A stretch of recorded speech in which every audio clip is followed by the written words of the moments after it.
Okay, so this is the last talk of today's track, basically between you and happy hour. So for our last speaker, we have Dan, who's CTO at Adaptavist, who's one of our oldest members of the Atlassian ecosystem, and he spoke last year on security incident responses. So he enjoys picking apart Hollywood's attempts to represent hacking, but instead of trying to explain what a movie-based 1028-bit firewall is, he's here to talk about threat modeling. So over to you, Dan. Thanks. So I'm just going to jump straight into it because we have a lot to get through. Security is a really big topic. And I'm going to have to give you some grounding in security in the context within which I'm talking before I talk about threat modeling itself. So when we think of security, we often think of naughty people. We think of bad people trying to break into our system, get our data, install ransomware, and we usually call these people hackers. We typically think they look something like this. Perhaps not with the mask and the tie. In fact, these sorts of hackers can be anywhere, and they can be anyone. They can be sat in someone's basement. They can be sat on the train. I can be hacking you right now, and you wouldn't even know it. But we should all be worried about hackers like this, right? Well, probably. But what is the biggest security threat to your organization? Well, here's a clue. It isn't someone like this trying to break into your database and crack your passwords. It's chocolate. In 2016, the University of Luxembourg found that when they studied 10,000 average workers and offered them a small gift of chocolate, that over half of them, or sorry, almost half of them, would give their network password to the researcher, just for asking. Turns out that humans in your own organization are usually the weakest link in any security framework. So when we're talking about security, what are we really talking about? Well, first and foremost, security is a mindset. It's about thinking about your non-functional requirements and not just your functional requirements. It's thinking about your abuse cases as well as your use cases. It's critically thinking what if, negatively as well as positively, about every function in your system. It's about everything except the happy path.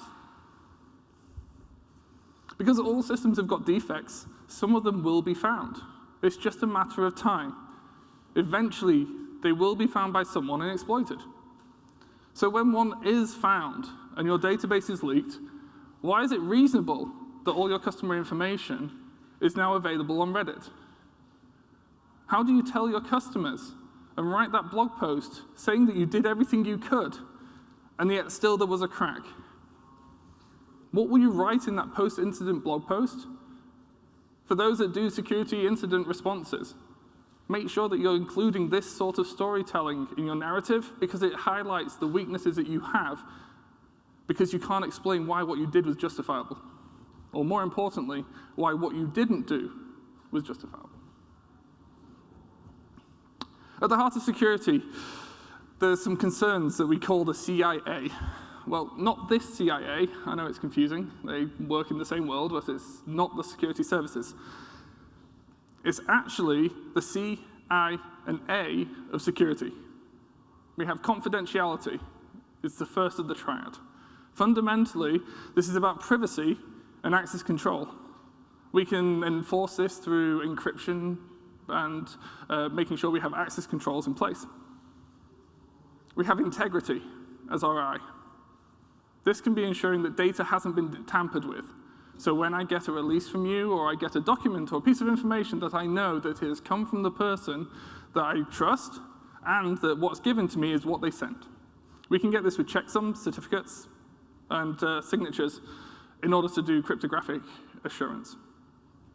Finally, we have availability, as the security world cares about the lack of access to information as much as it does to being able to access it when it needs to. Make sure everything's available, and things like denial of service attacks are aimed at this part of the triad. You can combat those sorts of things with operational readiness. But if we think about James Bond, how does the CIA apply to him? Well, in the security services, agents need to communicate, and they need to make sure that those messages can't be read. So they'll use codes, and they'll write in ciphers. We maintain integrity by making sure that we pass these through trusted channels, and we have distress keywords and signals so someone knows if they're under duress. We also ensure availability by having backup plans and alternative rendezvous that we might meet, or alternative ways of communicating in case our primary methods go down. While lives may not be in danger in your business operations, the same principles still apply, just with less fatal consequences. Finally, we have frameworks, and these help contextualize and manage all of our security concerns. They take the CIA and apply it to a standard organization of a given shape and size, and there's a series of standards that help us. ISO 27001 and 27018 are two of the most commonly used. You have PICs and others that go with them. 27001 deals with traditional systems and usually focuses on perimeterized and demarked security, protecting a network and things that are in it. And 27018 deals with data in the cloud, where things are a bit more woolly, where they're running in AWS and serverless, and where your data is and how it's moving around is a little less clear. Whatever you choose, and it doesn't really matter, they all boil down to the auditing of controls and the mitigation of threats, and these feed into your threat model. Well, that is barely enough security groundwork, and there's lots more outside the scope of what we're talking about, but we only have 20 minutes. So come and grab me afterwards, and I'll quite happily talk to you through any of the bits that we've talked about. But let's get on to threat modeling, also known as security modeling, attack assessments, and a few other names. But it all boils down to one thing: working out, do I need to care about Sharknadoes? Because your threat model isn't my threat model. You see, I live in England, and we don't need to worry about flying sharks. I mean, I've seen Sharknado, and I never thought it might really exist, but it seems like Thaddeus it did. See, he lives in Hurricane Alley and lives up the road from a fishing shop that had a very large plastic shark on the outside. A hurricane came through, and it entered his roof. Yes. This is an attack on his house that he hadn't considered, and his threat model to mitigate this risk isn't something I need to care about. We'll have plenty of examples, but just remember, anything I bring up is just in my case. We're going to give you a framework and some principles rather than talking about specific attacks, and so hopefully you'll be able to go off and build your own threat model and understand how risks apply to your business and decide what you want to do about them. So our threat model is going to have three primary components to it. First, we have assets. These could be anything we want to protect. So databases, credentials, networks, buildings, documents, anything. If I was NASA, even this rocket. Then we have attackers. This is your typical hacker, but we could also have a staff member being coerced, but probably more likely being ignorant or incompetent. It can be a computer that is being compromised and attacking you. It could even be Google, trawling the internet you left open and doing its job, making all your competitors able to search your internet. It just shows you that attackers don't have to be malicious to be a threat to your system. Attack vectors. These are a means or method of obtaining an asset to achieve my motive. This is how we tie together an attacker and an asset. And we conject a scenario such as, we have Joe in accounting, might have a document with everyone's salary on their machine. A competitor might want to access this for purposes of corporate espionage. We can stop them accessing the machine in the office with some physical security. However, if this machine is taken home, then it's no longer protected by the building and our access controls. So the house could be burgled, and we could use encryption at rest and machine access policies in order to mitigate the attack vector of a person of corporate espionage attempting to access a laptop with data on when it's taken out of the building. We iterate over these and create our stories, and we produce a threat map, which is the consideration of unwanted access to assets by attackers using attack vectors.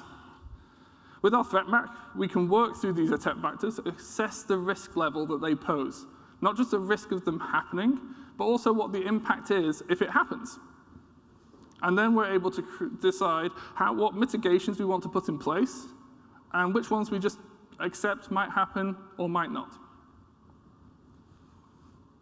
Well, let's have a stab at our first threat model. And we're going to use Batman as our first case in point. He cares about security and justice. OK, probably just vigilante justice, but I'm going to guess he also cares a little bit about security. So Bruce Wayne, also known as Batman, he has 4 assets that we care about. Now, clearly he has a lot more assets, but this is a simplified model, and you're never going to have all the assets that you have in your model. But it's a model, and you can improve it over time. But let's assume that he's got a Batcave, he's got Alfred, emails and texts, all of these things he'd like to protect for some reason or other. We then map out our attackers. We have the police, the Joker, and the journalists. And we have our vectors, which we've categorized as low, medium, or high risk, based on the same factors of the risk of them happening and the impact if they happened. So the police, we think, are probably going to try and follow Batman home, but they're not going to try very hard, and Batman's pretty good at evading the police. Also, if the police ever found the Batcave, nothing really bad's going to happen. But more likely, the police are going to try and get into his emails to see what he's doing, who he's communicating with, what his information network is. And if they had that, that's actually a much bigger impact to Batman. The Joker, on the other hand, is probably going to try the same. And actually, the risk of the Joker getting to the Batcave is about the same, because Batman's good at evading people.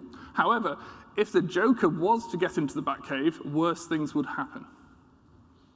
Actually, the Joker finding out that Alfred's involved, and in the real world, against Bruce Wayne, where Alfred is fairly accessible, the Joker taking out Alfred would have a much bigger impact on Batman, and actually is relatively hard to protect as a person that operates in the world.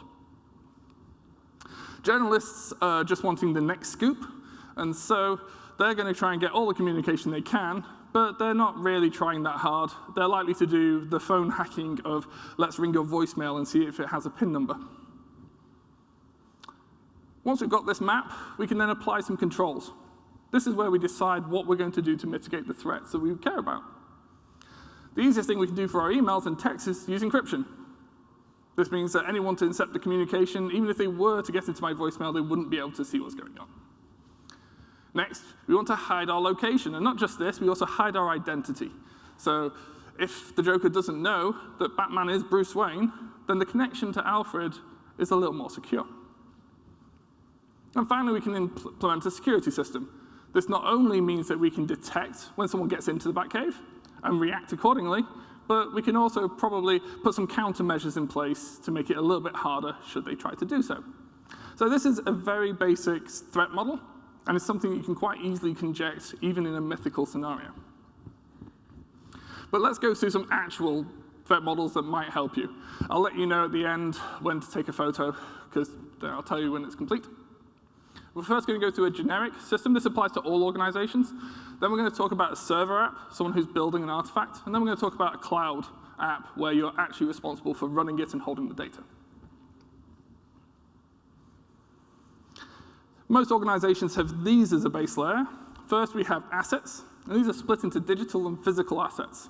So digital assets are things like documents, emails, chat messages, that sort of thing. And they usually live on devices. So these are your physical assets like laptops, servers, phones, things where your data might be. We want to protect both of those, but we take a slightly different approach to each. We then have two sets of attackers. We care about untargeted attackers and targeted attackers. Untargeted attackers are ones where they don't care it's about you. It's a drive-by. They're just knocking on everyone's server, trying the default credentials, trying to log into every access point, and the one that they hit is great, we'll take that. Versus targeted, meaning I want to get into Google to get to their data, or I want to get into the NHS to get someone's patient information. An untargeted attacker would be staff. Who has ever taken, say, I don't know, a development system or a staging system and refreshed the data onto production? Oops, I meant to do it the other way around. Or accidentally turned off the wrong server. Or accidentally hit merge on the wrong branch. All of these things can have an impact on your organization, and this is not down to malicious action, and it's not targeted at you, it's just an accident. Oops. You have vulnerability scanners. These are running on the internet constantly. If you're of technical nature, if you feel like spinning up an EC2 instance that has SSH open, just see how long it takes for people to start knocking on the door in the logs. On average, it's about 13 seconds. And then you have web crawlers. This is just Google doing its job, trying to trawl everything it can find, everywhere it can find. All it takes is a stray link for someone to put a connection through. If you haven't got a norobots.txt, Google will suck it all up and do its job, and then make that handily available to anyone who wants it. We have staff again, but this is espionage, both malicious and coerced. We have the case where someone gets employed to work for someone else. Back in the 90s, it was quite common for IBM to employ people to go and work for Microsoft and feed them information back.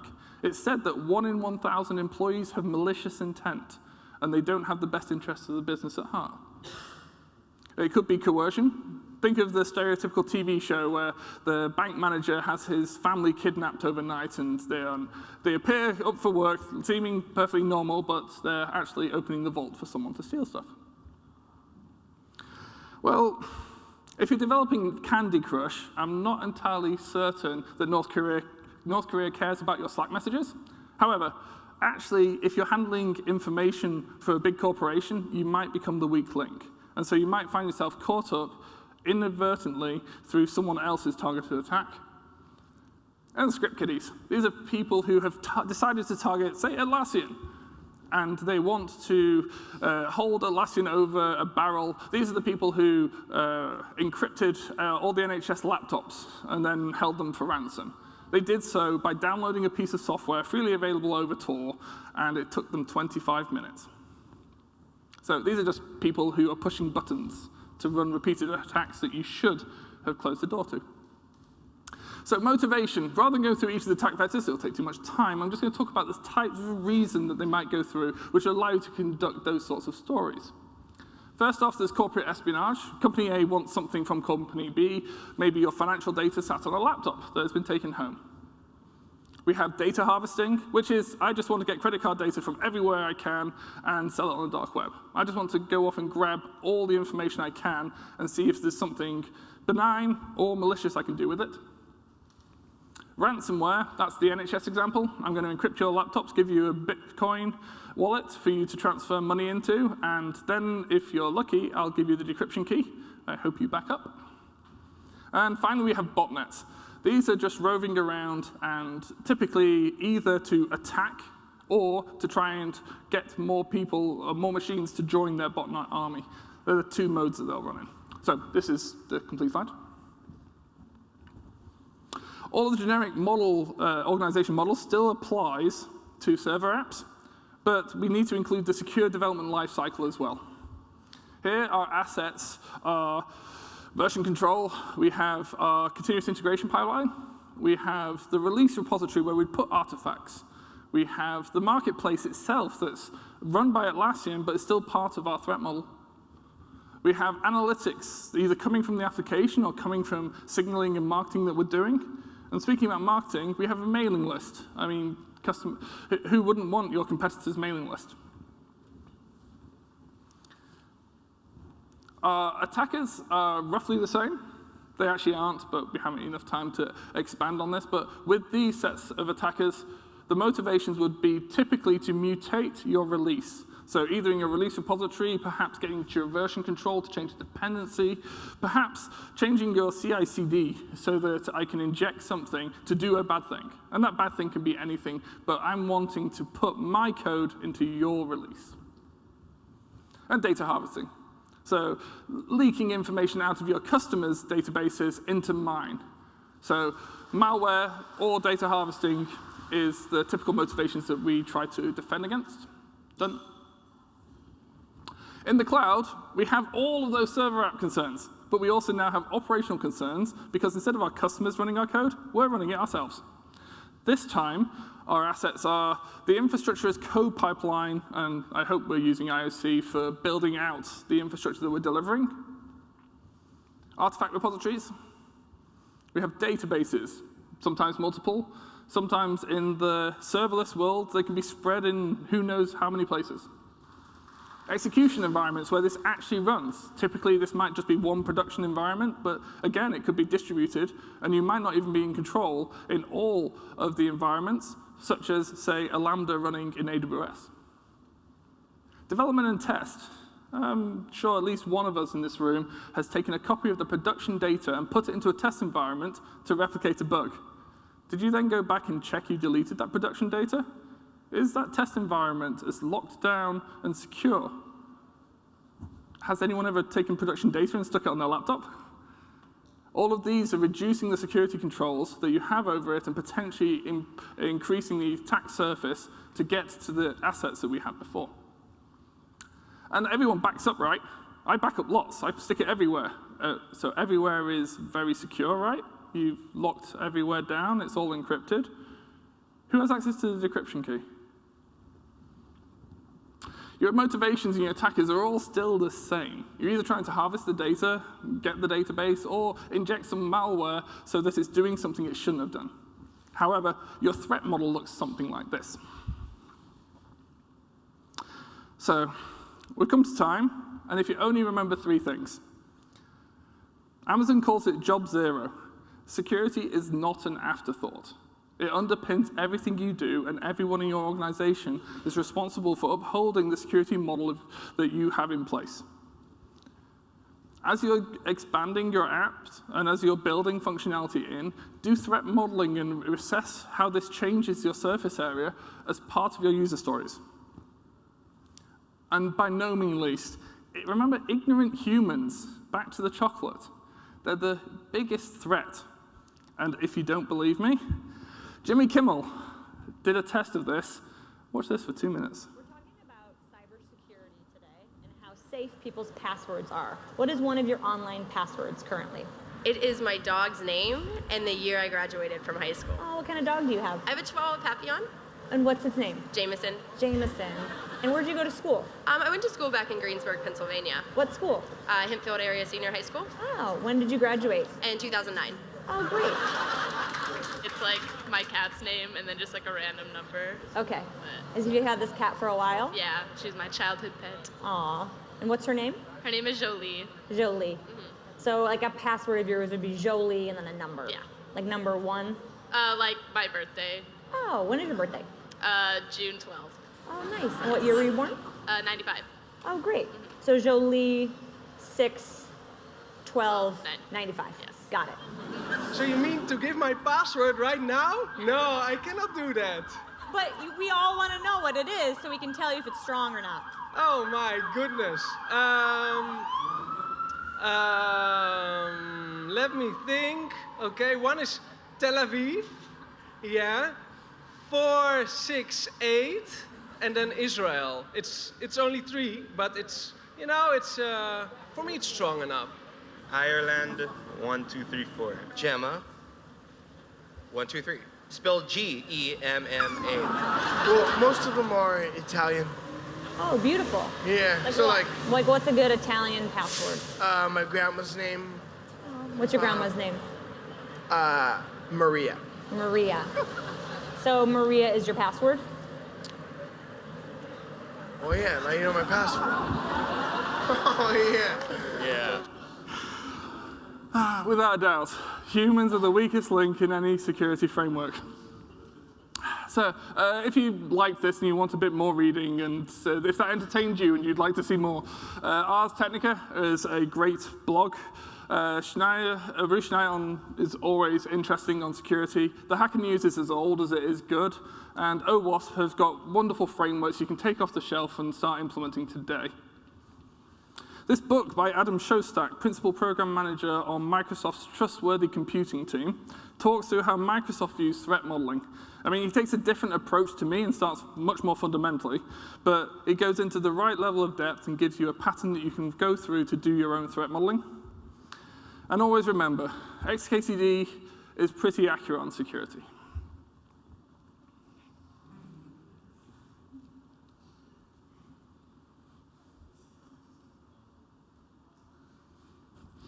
Thank you.